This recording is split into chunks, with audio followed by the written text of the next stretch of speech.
You have reached your destination. Yep. Okay, so here's what I've got for my transition tunnel. I'm going to have to start doing some surgery to it to make it fit and to see if it'll fit.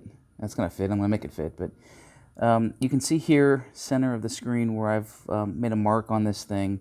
I'll need to cut that out so that it doesn't interfere with the transmission mount I put on. I've also got a mark there where I think I'll be doing some surgery to account for the other mount, the forward portion of the mount. So I'll be doing this bit by bit by bit like I did the other one. And really just, what's what I'm looking for? Trial and error, yeah. So the other side, I'll show you, doesn't look too awfully bad. I've got some rusted metal to take out and replace. That won't be too awfully hard, I don't think.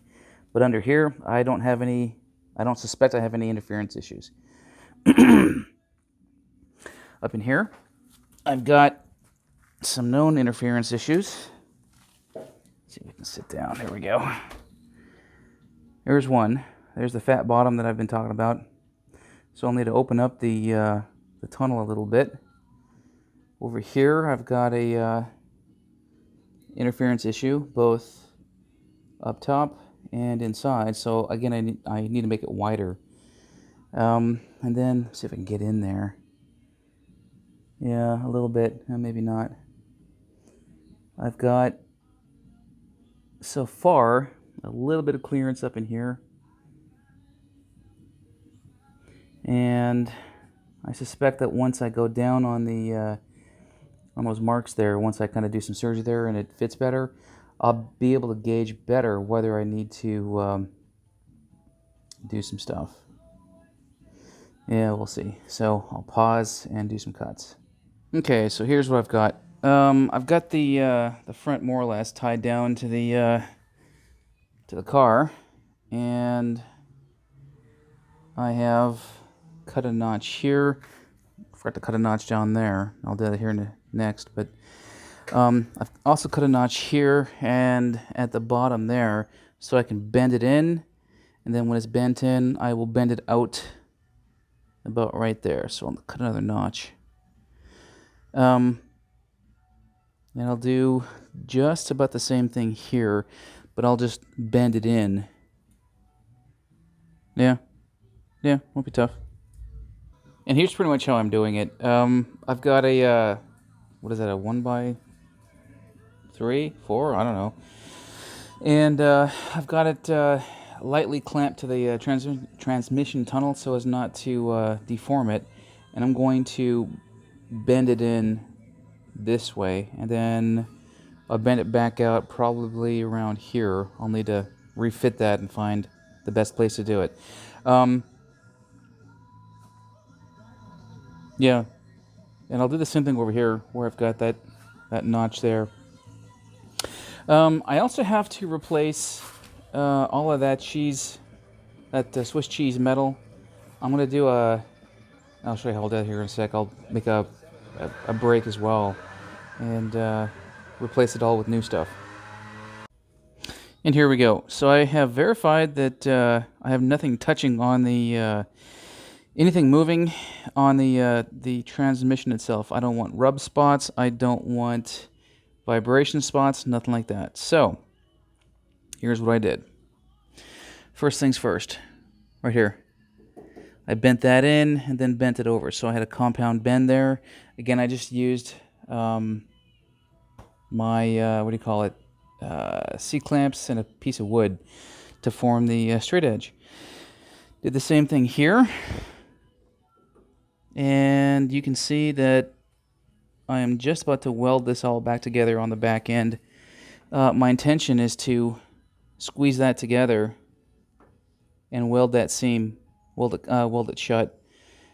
And that gives me the happy geometry almost of what was original to the car. I was a little bit concerned about the seat going forward and backwards and maybe running into the tunnel if it was all cattywampus, but that is not going to be the case. So I'm happy to report that even though I've changed some geometry over here, I have not changed the geometry in the back.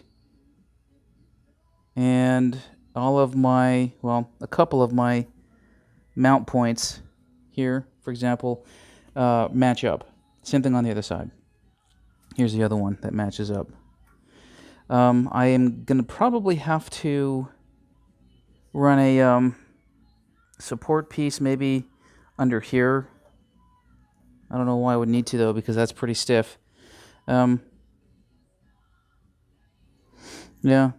I might just do a corner piece over that way, across here under, so it's supported, because really that's all that.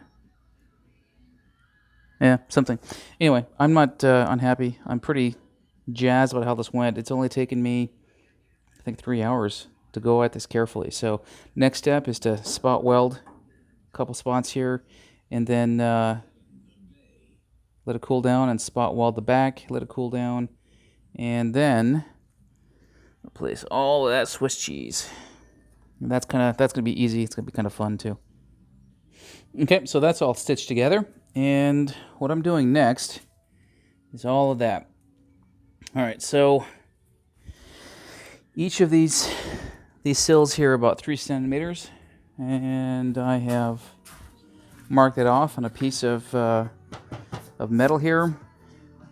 I'm going to place this in my vise with another one of these on both sides like this. And I'll do a video of that here in a sec, and you can see how I bend this thing. And then that I'll cut off about right there, so it's an easy weld in to the that thing. There we go. Oops. All right. I actually found the braces I was using for my cockpit. I never had tossed them out, so I'm going to use those instead, or use one of them anyway. Backed with 4x4, 4x2, whatever the hell it is, that one. And all I'm going to do is pull this down so it is nice and 90 degree. Let's see if I can station that there. Yeah.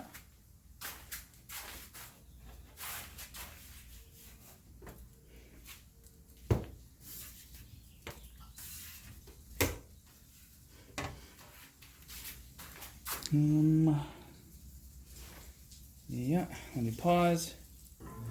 And as you can see, the bend isn't perfect, so I'm going to help it with another 2x4 and a hammer.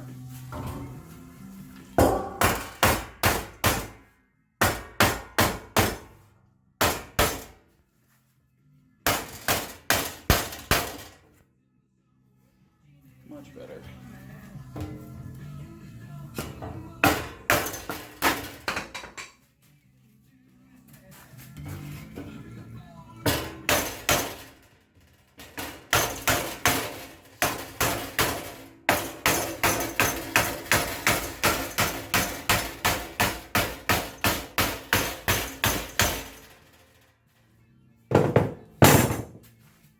Not bad. Hell yeah.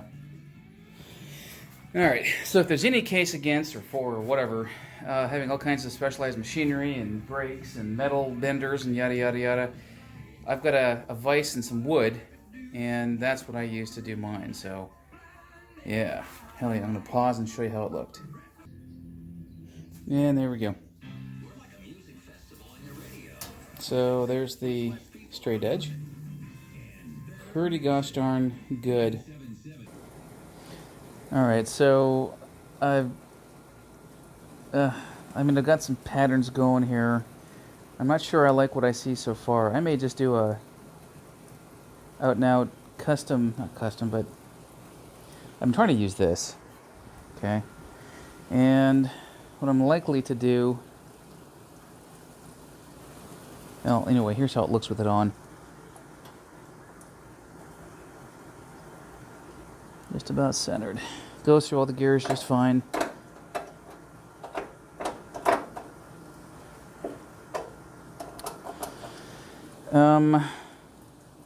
Ignore that gap because that's going to be welded closed, but you can see that it doesn't look too awfully bad. I've got some custom what the fuckery to kind of fix up in here. Whoops, fix up in here. And what I'm likely to do is just build this up, this portion up, and then I'm not sure, honestly. If I build it up like this as well, and have it come around like that instead of that.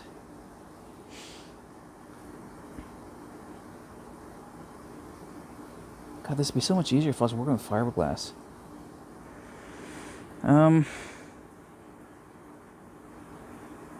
If anything else, if nothing else, right now, I'm going to put this back. After it's all said and done, I didn't need to cut that out, but that's all right. Here's the technique I've learned to good effect. I don't do great straight edges, so if I put a piece of metal behind the one I'm about to replace, like what I'm doing now, and cut them both at the same time, I've got the same straight edge, regardless of whether it's straight or not. I've got some Swiss cheese here, so getting this fixed and getting this piece bent back over, it's not gonna be tough. Yeah, not at all. Here we go. I'll need to weld this together, but that's not a big deal. Here's how it looks. Specifically,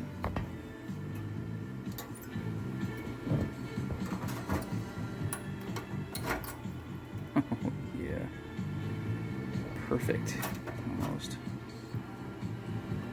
perfect enough. Yep. So next is to spot weld all this stuff together. See, there's a little bit of a difference there. Oh well. Yeah, not bad. Not bad at all. I am impressed with myself, as you should be with yourself. And so, progress. This is done here. I need to grind the welds down. This is done here. Also grind the welds down. Make it look pretty. I welded from the other side, but I've got good penetration, obviously. It came through.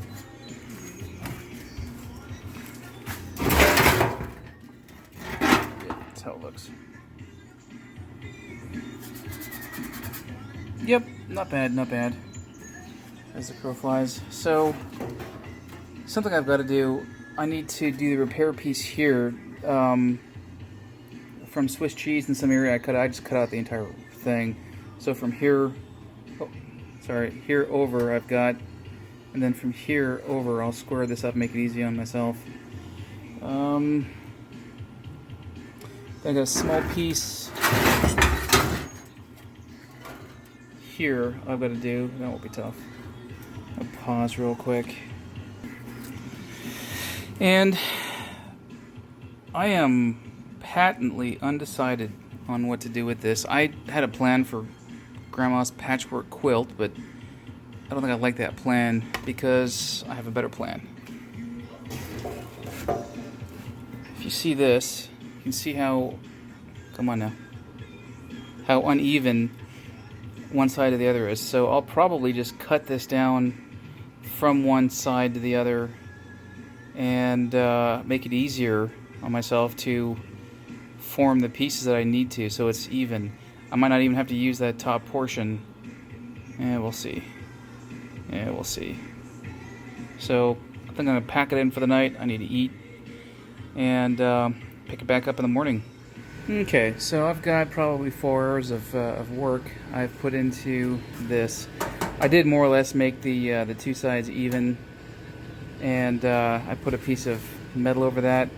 I doctored up. I reused what had come with the car. As you can see, I've got a lot of welds to clean up, and I need to take that out of there. One sec. Welding magnet. So what's next is this. So between these two parts are where the what do you call it? The cross member goes, and I want to fill in what's there. So that's my next thing to do, and that's done. Some welds to grind down and make pretty, but not bad. I actually had to redo this once. I mismeasured, and this will be the clearance for the cross member, and I just mismeasured. So yeah, there we go. But it's good now. Here's the left side. I'll be doing the same thing here. More or less, what I'm going to do is just do this chunk and have a chunk go over that way because it's got a bend there. I'm going to fuck with it a little bit. So not tough. And that's done. Test fit this a couple times and it works. So I've got obviously some dressing to do on the welds.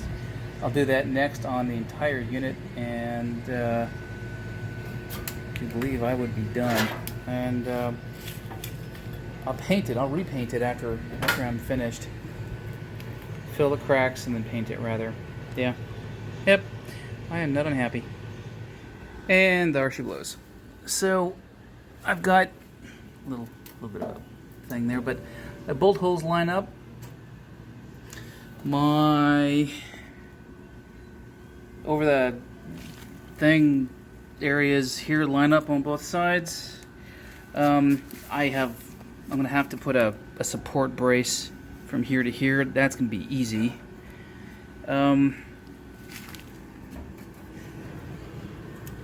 Those holes line up.